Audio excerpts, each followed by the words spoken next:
হযরত মুসা আলাইহিস সালাতু ওয়াস সালামের জামানায় হযরত মুসা আলাইহিস সালাতু ওয়াস সালাম তুর পাহাড়ে আল্লাহর সাথে দেখা করতে যাইতেন, তাই না? তুর পাহাড়ে আল্লাহর সাথে দেখা করতেন, কথা বলতেন, কিন্তু আল্লাহর সাথে সরাসরি দেখা হতো না।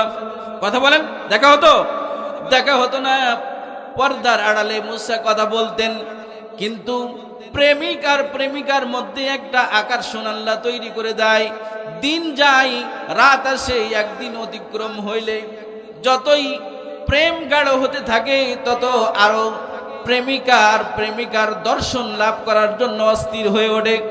ঠিক মুসা আলাইহিস সালাতু ওয়াস সালাম আল্লাহর সাথে তুর পাহাড়ে আড়াল থেকে কথা বলে, মনের সান্ত্বনা মেটে না, মনের আশা মেটে না। একদিন আল্লাহ রাব্বুল আলামিনের কাছে মুসা আলাইহিস সালাম বললেন, আল্লাহ, আমি আপনাকে একটু সরাসরি দেখতে চাই। কি করতে চাই? মুসা বলে, আল্লাহ, আমি আপনাকে আজকে পর্দার আড়ালে কথা বলবো না, আজকে আমি আল্লাহ রাব্বুল আলামিনকে সরাসরি সামনাসামনি দেখে কথা বলতে চাই। আল্লাহ রাব্বুল আলামিন বলে, মুসা, তুমি আমাকে দেখতে পাবে না, লাং তারানি, মুসা, তুমি আমাকে দেখতে পাবে না। মুসা বলে, না আল্লাহ, আমি আপনাকে আজকে দেখব। আল্লাহ রাব্বুল আলামিন বলে, যদি তুমি একান্তই দেখতে চাও তাহলে আগে একটা পরীক্ষা দিতে হবে মুসা। এই যে তুর পাহাড়টা দেখতেছো, তুমি এই তুর পাহাড়ের দিকে তাকাও। এই তুর পাহাড়ের দিকেই আমি আল্লাহ রাব্বুল আলামিনের কিছু নূরের জ্যোতি আমি আল্লাহ রাব্বুল আলামিন ওই পাহাড়কে দেব। ওই পাহাড় যদি স্থির থাকতে পারে, ওই পাহাড়ের যদি ক্ষতি না হয়, পাহাড় যদি সশরীরে সবস্থায় বহাল থাকে, মুসা তুমি আমাকে দেখতে পাবে, আর অন্যথায় তুমি আমাকে কিন্তু দেখতে পাবে না। মুসা বলে, ঠিক আছে, আপনি পাহাড়ের দিকে আপনার জ্যোতি দেন। আল্লাহ রাব্বুল আলামিন মুসা আলাইহিস সালাতু ওয়াস সালামের কথা অনুযায়ী পাহাড়ের দিকে আল্লাহর নূরের জ্যোতি যখন দিলেন, তুর পাহাড়টা পুড়ে সুরমা হয়ে গেল। জোরে কোন আল্লাহু আকবার। ও মুসা সাইকা, মুসা বেহুশ হয়ে জমিনে পড়ে গেছে। জোরে কোন আল্লাহু আকবার। মুসা আলাইহিস সালাম বেহুশ হয়ে যাওয়ার পর কিছুক্ষণ পরে যখন মুসার হুঁশ ফিরল, মুসা আলাইহিস সালাম উঠে আল্লাহর কাছে তওবা করে, আল্লাহ, যে জিনিস আমি সহ্য করতে পারি না সে জিনিস আমার চাওয়া আপনার কাছে ঠিক হয়নি, আমি ক্ষমা চাই। বলে, মুসা, তুমি আরেকটা কথা শুনে রাখো, এই যে তুমি আমার এই জ্যোতিটুকু পাহাড় থেকে যে দেখলে, এই পাহাড় থেকে তোমার জ্যোতি দেখার কারণে তোমার চোখের মধ্যেই আমার এই নূরের তাজাল্লি আছে তোমার চেহারার মধ্যে। খবরদার, তুমি যে এখন বাড়ি যাবে, খবরদার তোমার চেহারাটা তুমি ঢেকে বাড়ি যাও, কারণ যে ব্যক্তি তোমার চেহারার দিকে এই মুহূর্তে তাকাবে, মুসা, সে কিন্তু জীবনের মতো অন্ধ হয়ে যাবে। মুসা আলাইহিস সালাম বলে, তাহলে কি করব আল্লাহ? বলে, মুসা, তোমার কাছে যে চাদর আছে চাদরটা দিয়ে চেহারা ঢেকে নাও। মুসা আলাইহিস সালাতু ওয়াস সালাম চেহারাটা ঢেকে বাড়ি গেলেন। কিন্তু একটা কথাই আছে যে পীর মানে না মায় আর পীর মানে না গায়। বোর কাছে কিন্তু, স্ত্রীর কাছে কিন্তু কোনো নেতাগিরি চলে না। বোর কাছে চলে কোনো মাতব্বরি, কোনো হুজুরগিরি, কিন্তু স্ত্রীর কাছে চলবে না। ও লুকানো যাবে? মুসা আলাইহিস সালাম যখন ঘরের ভিতরে ঢুকলো, চেহারাটা চাদর দিয়ে ঢাকা। স্ত্রী সাফুরা বলতেছে, স্বামী গো, ঘটনা কি আজকে চেহারা ঢাকা কেন? বলে, ও কথা আর শোনো না, কিন্তু তুমি আমার এই চাদর সরাতেও বলো না, কারণ প্রাণের চেয়ে বেশি ভালোবাসি সফুরা আমি তোমাকে। যদি তুমি আমার চেহারার দিকে এই মুহূর্তে তাকাও, তুমি জীবনের মতো অন্ধ হয়ে যাবা। এখন এ কথা স্ত্রী শুনবে? সফুরা বলে, ওসব কথা আমি শুনতে চাই না, পর্দা সরাও, চেহারার দিকে চাদর সরাও, আমি তোমাকে দেখবো, দেখি কেমন অন্ধ হয়ে যাই। মুসা আলাইহিস সালাম সব ঘটনা শোনালেন। এই ঘটনা আল্লাহ নিষেধ করেছি তুমি আর দেখতে চেও না, কারণ আমিও আমার অন্ধ স্ত্রীকে অন্ধ বানাতে চাই না। মুসা আলাইহিস সালাম বারবার মানা করে, সফুরা নিজে স্ত্রী শোনে না। স্বামীকে এক পর্যায়ে বাধ্য করে বলতেছে, আচ্ছা ঠিক আছে, তাহলে সত্যিই যদি এই হয় তাহলে আমি আমার দুই চক্ষু দিয়ে আপনাকে আমি দেখব না, আমি আমার একটা চক্ষু বন্ধ রেখে একটা চক্ষু দিয়ে আমি আপনার চেহারা দেখব, দেখি ঘটনা সত্যি কিনা। কারণ স্ত্রীদের মধ্যে কিন্তু স্বামীর এই গোপনতা কিন্তু কোনো স্ত্রী মেনে নেয় না। নেবে? যতই আপনি বলেন মেনে নেবে না, যতই আপনি বলেন যে আজকে সারা রাত আমি বাড়ি আসবো না, আমি এখন যাব হলো বাইতুল মুকাররম যে ইতিকাফ করব, আপনার স্ত্রী মেনে নেবে? বলে যে আজকে বাড়ি আসা হচ্ছে না, আমি বাইতুল মুকাররমে যে ইতিকাফ করব, ও মেনে নেবে? হাজার বার বললেও বলবে। ও যতই বাইতুল মুকাররমের ইতিকাফের কথা বলে, ও কিন্তু অন্য রকম ভাববে। জোরে কোন কথা ঠিক কিনা? এবার মুসা আলাইহিস সালামকে ছাড়ে না, সফুরার কথায়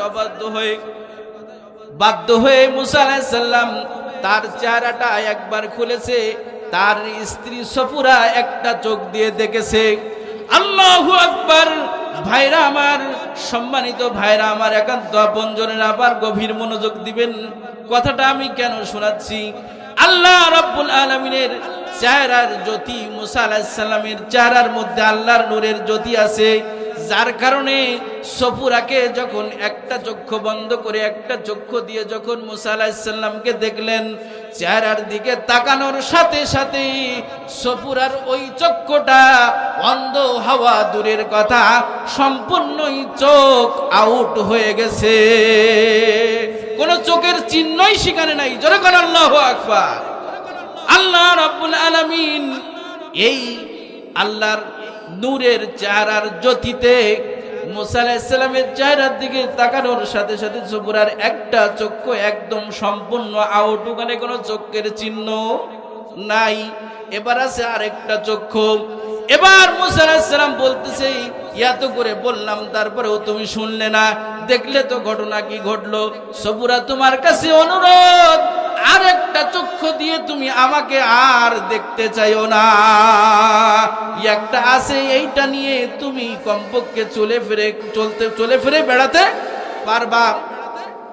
সফুরা বলে, না ও স্বামী গো, যদি আল্লাহর নূরের জ্যোতি, এই নূরের জ্যোতি যদি হাজার বার দেখতে যে যদি সফুরার হাজার চক্ষু নষ্ট হয়ে যায়, তবু আমি সফুরা আল্লাহর এই নূর দেখা থেকে বিরত আমি থাকব না।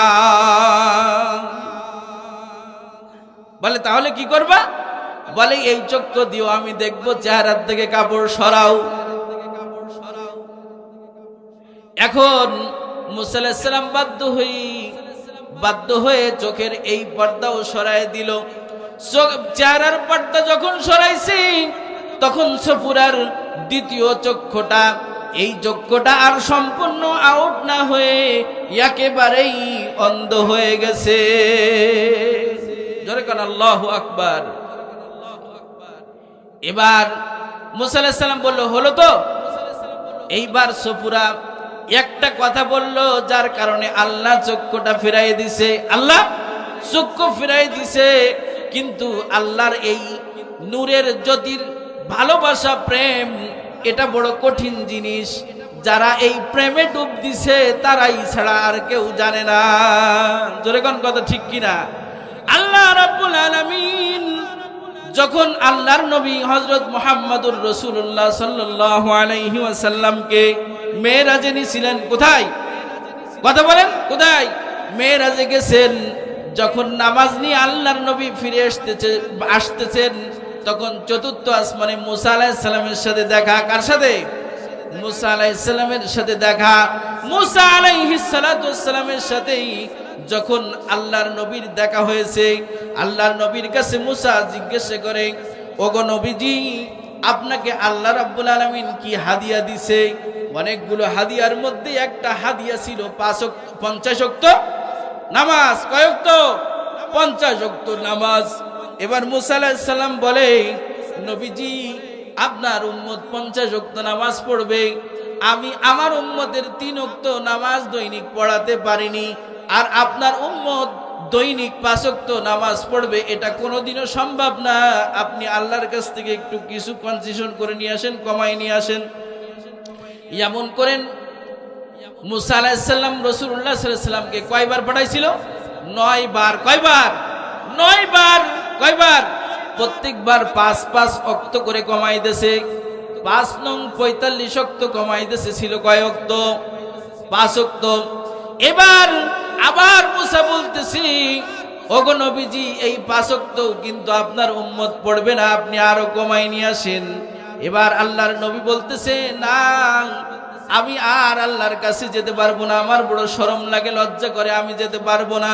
কিন্তু মুসা ওই সময় বলতেছে, নবী গো, আপনি জানেন না, আমি কিন্তু আপনার উম্মতির নামাজ কমানোর জন্য আমার উদ্দেশ্য ছিল না। আসল কাহিনীটা শুনে নাও ও লাবসার মুসলমান। আল্লাহর নবী বারবার আল্লাহ রাব্বুল আলামিনের কাছে যে আল্লাহর সরাসরি দেখার নূরের চেহারা দেখে দেখে মুসা আল্লাহর প্রেম নিবেদন করতেছিল। বলে, নবীজি, নামাজ কমানো আমার উদ্দেশ্য ছিল না। আমি মুসা দুনিয়ার জমিনে আল্লাহকে দেখতে চাইছিলাম, কিন্তু আমি দেখতে পারি নাই। কিন্তু আল্লাহ আপনাকে ভালোবেসে একেবারে স্পেশাল ভাবে আরশে আজিমি ডেকে নিয়ে আল্লাহর সামনে সরাসরি বসে আল্লাহর নূরের চেহারাটা আপনি যে চেহারা দিয়ে দেখেছেন, ওই চেহারার মধ্যে আল্লাহর নূর, ওই জ্যোতি দেখে আমি মুসা আল্লাহর প্রেমে ডুবেছিলাম। জোরে করে আল্লাহু আকবার। আল্লাহ রাব্বুল আলামিন মুসা আলাইহিস সালামের এই কথা শোনার পর আল্লাহর নবী এবার বলতেছে, মুসা, তুমি তাহলে আমার উম্মতের কত ক্ষতি করে দিলে দেখো।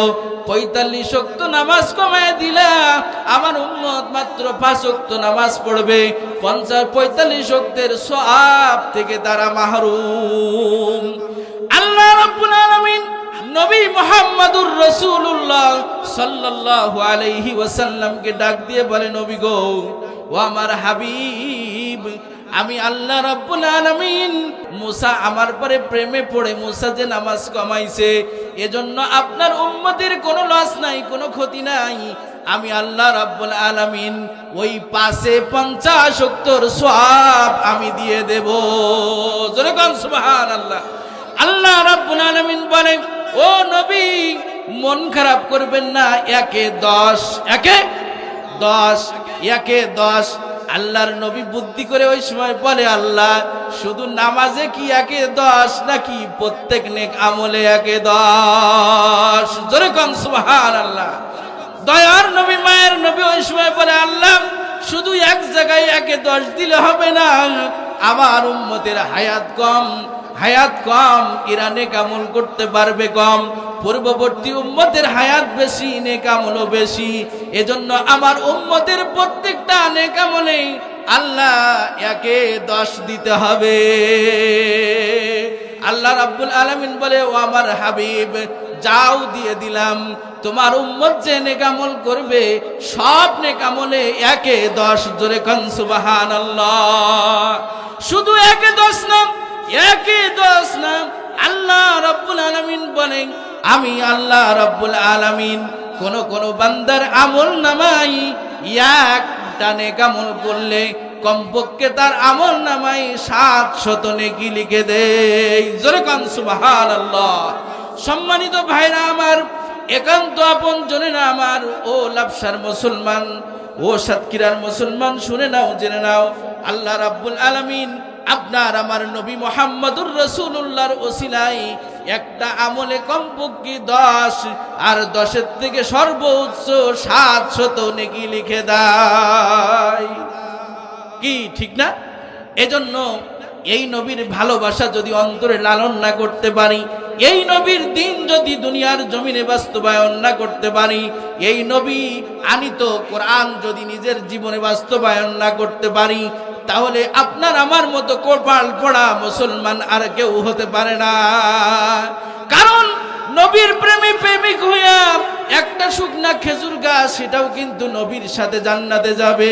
নবীর প্রেমে প্রেমিক হইয়া একটা উটও নবীর সাথে জান্নাতে যাবে। নবীর প্রেমে প্রেমিক হয়ে একটা পাথর আল্লাহর নবীর সাথে জান্নাতে যাবে, এমনি করে 10টা জিনিস নবীর সাথে জান্নাতে যাবে। জোরে কোন কথা ঠিক কিনা? সম্মানিত ভাইরা আমার, একান্ত আপনজনেরা আমার, কিন্তু নবীর প্রেমিক নবীর উম্মত হয়ে যদি নবীর অনুসারী হয়ে জান্নাতি যেতে না পারি, আপনার আমার মতো কপাল পড়া আর কেউ হতে পারে না।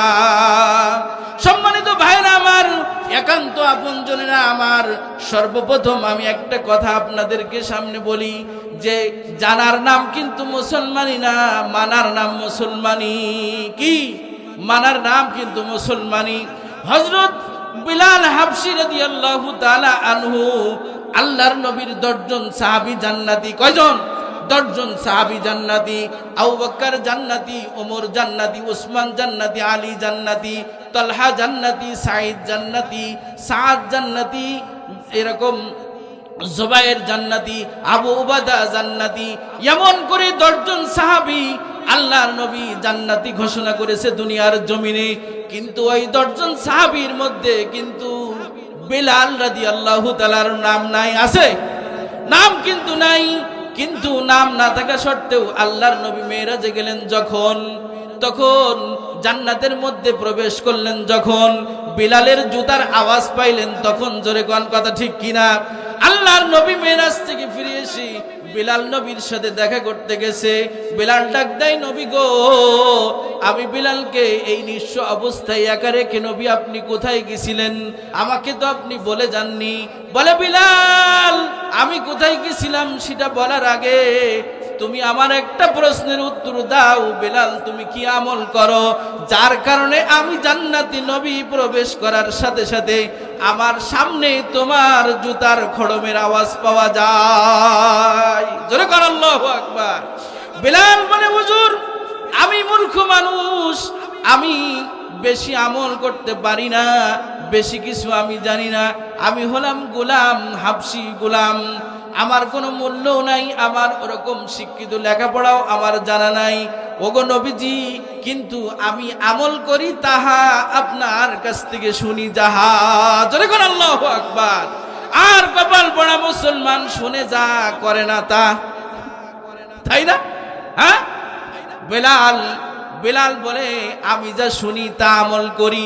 নবী গো, আমি একদিন শুনেছিলাম আপনি বলেছেন যে বিলাল, যখন তুমি উযু বানাবে তখন উযুর পারে 2 রাকাত নামাজ আদায় করবে, এটা তাহিয়াতুল উযু।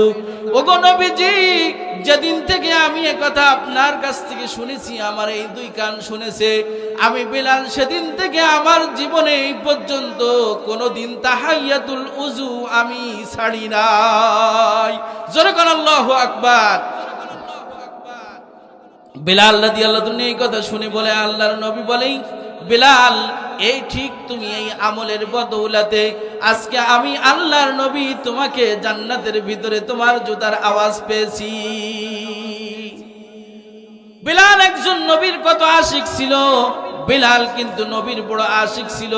নবী মারা গেছে যখন, বিলাল তার বক্সা গোছায় নিয়ে, বেডিং গোছায় নিয়ে মদিনা থেকে চলে যাচ্ছে। ও খলিফাতুল মুসলিমিন আবু বকর রাদিয়াল্লাহু আনহু ডাকছে, বিলাল, কোথায় যাও?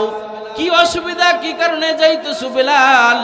বিলাল বলতেছে, আমিরুল মুমিনিন খলিফাতুল মুসলিমিন, আমি যাচ্ছি। বলে, বিলাল, তুমি যদি কোনো অভাবের কারণে যাও, আমি বাইতুল মাল থেকে তোমার খরচার ব্যবস্থা করে দেব। কে কি বলেছে বলো, তার আমি শাস্তি দেব।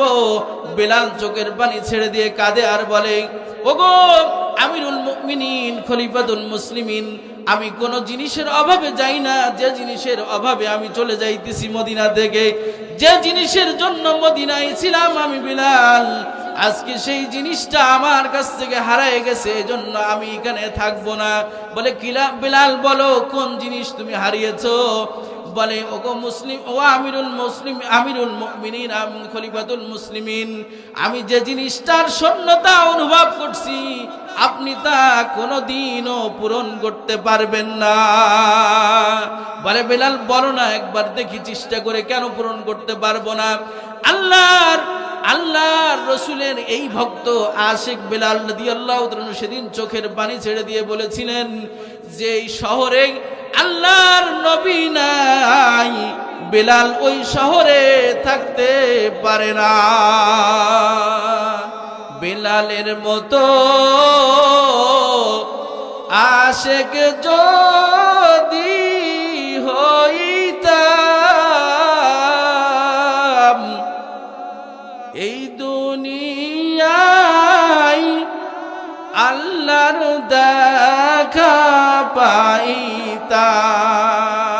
বেলালের মতো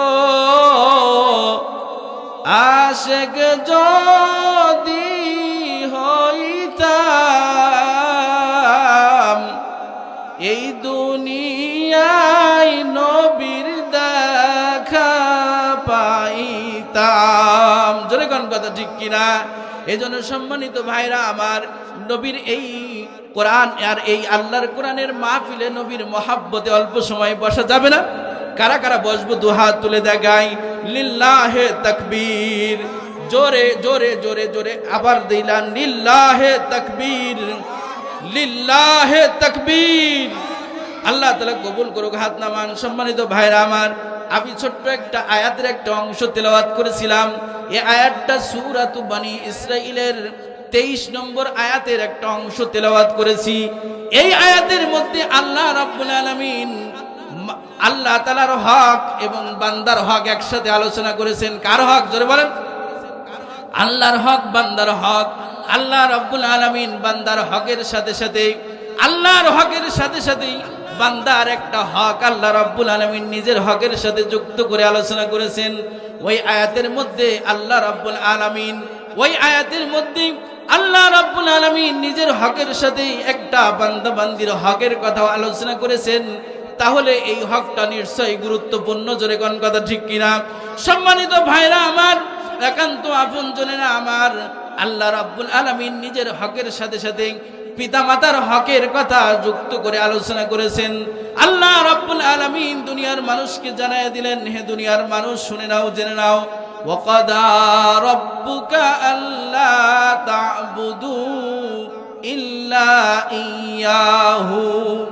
আল্লাহ রাব্বুল আলামিন দুনিয়ার মানুষকে জানায় দিলেন, হে দুনিয়ার মানুষ শুনে নাও, জেনে নাও, তোমাদের রবের ফয়সালা হলো, সিদ্ধান্ত হলো যে একমাত্র কেবলমাত্র শুধুমাত্র তোমরা দুনিয়ার জীবনে ইবাদত বন্দেগী, ইবাদত উপাসনা একমাত্র কেবলমাত্র শুধুমাত্র আমার ছাড়া আর কারোর ইবাদত বন্দেগী তোমরা করবে না। কার ইবাদত করব? ইবাদত করব কার? আর জোরে বলেন কার? আল্লাহর ইবাদত করব। وَقَضَى رَبُّكَ أَلَّا تَعْبُدُوا إِلَّا إِيَّاهُ وَبِالْوَالِدَيْنِ إِحْسَانًا। একমাত্র কেবলমাত্র শুধুমাত্র আল্লাহর ইবাদত করবে। ওয়াবিলওয়ালিদাইনি ইহসানা। জোরে কোন আল্লাহু আকবার। আল্লাহ রাব্বুল আলামিন বলেন, আর সাথে সাথে পিতামাতার সাথে ভালো ব্যবহার করবে। কার সাথে? পিতামাতার সাথে ভালো ব্যবহার করবে। আল্লাহ রাব্বুল আলামিন সর্বপ্রথম বললেন আল্লাহ তা'বুদু ইল্লা ইয়াহু, যে আল্লাহর ইবাদত করবে। এজন্য সম্মানিত ভাইরা আমার, একমাত্র দুনিয়ার জমিনে আল্লাহর সামনে আমরা আল্লাহর ইবাদতের জন্য আমাদের মাথা নত করব। আর অন্য কোন রাম বাম, কোন নাস্তিক মুরতাদ বেঈমান দরগা এবং দুর্গায় আমরা কখনো সিজদায় মাথা নত করব না। আরো জোরে বলেন, করব?